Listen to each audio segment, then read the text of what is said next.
students. So this is your chapter 5 of Reader Book, The Summit Within. First of all, let us come to know what is summit. Summit means the top of a hill. Before you read, let me tell you something about Major H.P.S. Ahluwalia, who was a member of the first successful Indian expedition to Mount Everest in 1965. Before that, there were many expeditions which were made by different people from different countries, but it was the first Indian expedition and that was successful also. How did he feel when he stood on the highest point in the world? Let us hear his story in his words. Climbing the summit and then the more difficult task of climbing the summit within. See, up till now we feel that it is a very difficult task to climb Mount Everest. Yes, it is. But in this chapter we will come to know the condition, the emotions of the person who have climbed it, what the person get, how does he feel, what difference is made within himself, his thought process, how do he see the world now after summit. So let us begin. Of all the emotions which surged through me as I stood on the summit of Everest, looking over miles of the panorama below us, the dominant one, I think, was humility. See, this is the gist of this chapter. The author, Major S.P.S. Ahluwalia, says when he had climbed Mount Everest and he was standing on Mount Everest on the summit, that means on the top of Everest, when he looks all around at the panorama below us. Panorama, you know, view of a wide area, wide angle view, you must have seen in your cameras also.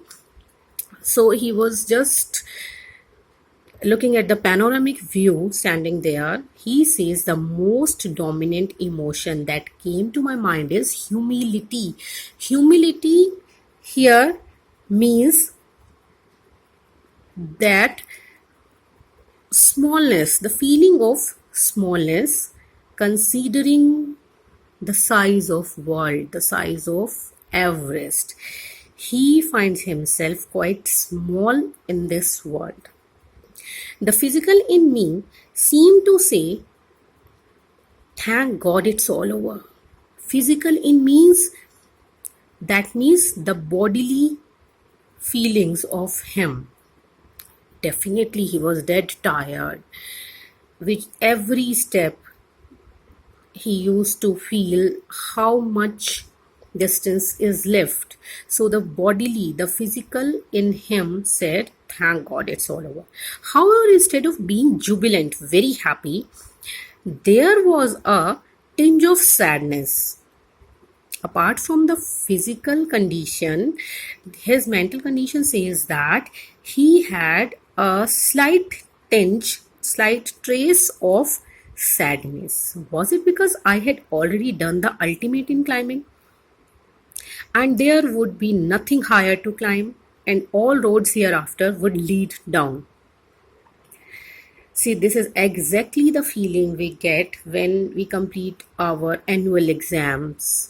Before that, we just keep on doing so much practice, so much revision that we have to appear in our final exams. We have to attain something. But when the exams comes over, we have a feeling of emptiness, that what's next? What will we do now? The same situation was there with Major. He said that I have climbed the ultimate, the top of the world here. So now what? By climbing the summit of Everest, you are overwhelmed by a deep sense of joy and thankfulness. It is a joy which lasts a lifetime, right? You become so popular.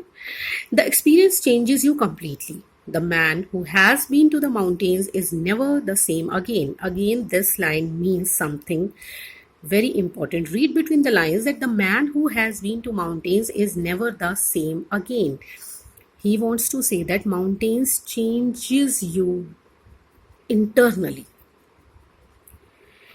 When you see a mountain, first of all, you have in your mind how to climb it, how nature has made those mountains. Can we succeed those mountains? Can our human body allow us? And yes, when you do it, you become different. As I look back at life after climbing Everest, I cannot help remarking about the other summit, the summit of mind, no less formidable, no easier to climb. He says, when I am talking about the climbing of Mount Everest, I also want to talk about other summits, the summits of my mind. How? How I managed to make it. They are also very difficult and important as well. Even when getting down from the summit, once the physical exhaustion has gone, I began again myself asking the questions why I had climbed Everest. Why did the act of reaching the summit had such a hold on my imagination? It was already a thing of the past, something done yesterday. With every passing day, it would become more remote, and then what would remain? Would my memories fade slowly away?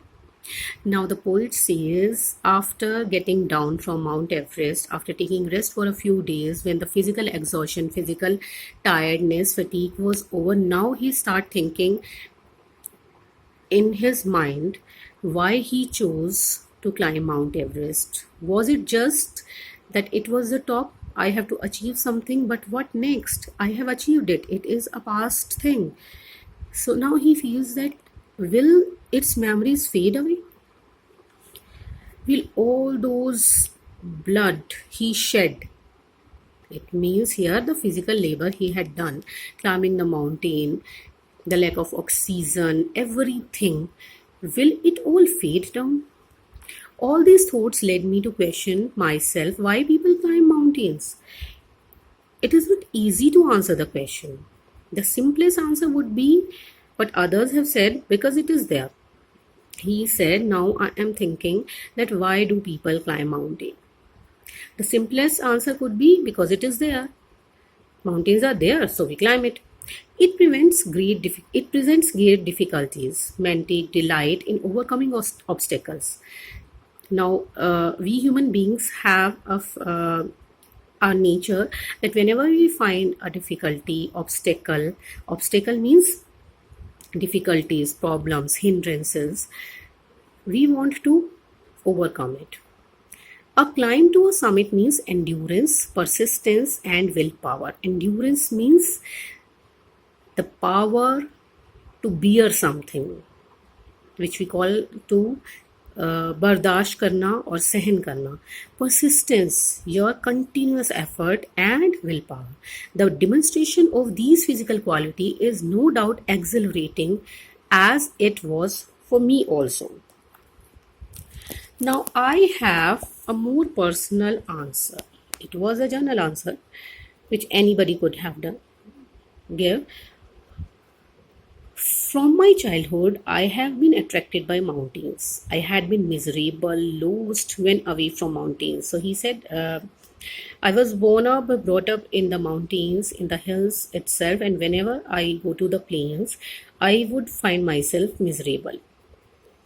Mountains are nature at its best. Their beauty, majesty pose a great challenge, and like many, I believe that mountains are a mean of communication with God. Have you ever noticed that in Hindu society, in Hindu culture, all our temples, the top of the temple is made like a summit? Have you ever noticed it? Have you even noticed that the In Egypt also, the pyramids are of the same shape. Why they are of that shape, that triangular shape, leading point towards upward, towards heaven? Because we feel in Hindu culture and in many other cultures also that temples are the places to attain God. And that shape of mountains, that peak of temples, is the symbol of our meeting to that point in the heavens above. Now, once having granted this, the question remains, why Everest? Now, why only Everest? Because it is the highest, the mightiest, and was defied many previous attempts. Because it presents a challenge. It is the highest peak. The mightiest peak means it takes all your body, blood, and effort, and defied many previous attempts because it is not easy for anyone to climb. It takes the last ounce of one's energy. It is a brutal struggle. Brutal here means very cruel struggle with rock and ice. Once taken up means once you have stepped that yes, I am doing it, it cannot be given up halfway, even when one's life is at stake. Even when you feel that you are short of breath, your physical power is draining, you don't want to give up. The passage back is as difficult as the passage onwards, and then when the summit is climbed, there is an exhilaration, the joy of having done something, the sense of a battle fought and won. It gives us a sense that we have fought a battle. There is a feeling of victory and happiness. Glimpsing a peak in the distance, I get transported to another world. He says, whenever I look at a peak, I get myself transported to another world. I experience a change within myself, which can only be called mystical. He says, whenever I look at a mountain peak, I become mystical, spiritual. By the beauty, it brings aloofness, that is loneliness, might, ruggedness. Ruggedness is dissimilarity with any other thing in the world, and the difficulties encountered on the way. The peak draws me to it. He says the difficulties, the aloofness, the mystical nature are the things which drive me towards the Mount Everest. It is a challenge that is difficult to resist. Looking back, I find that I have yet fully explained why I climb Everest. It is like answering a question, why you breathe. He says, I can't explain to you in my words that why did I choose to climb Mount Everest. It is like giving the answer, why do you breathe? Because breathing is the most important thing in our life, which we can't answer. Why do we breathe? To remain alive. But why? Why do we want to remain alive? What is the purpose behind life? So how can we just explain in words? So for Major Ahluwalia, climbing mountains is just like breathing for him.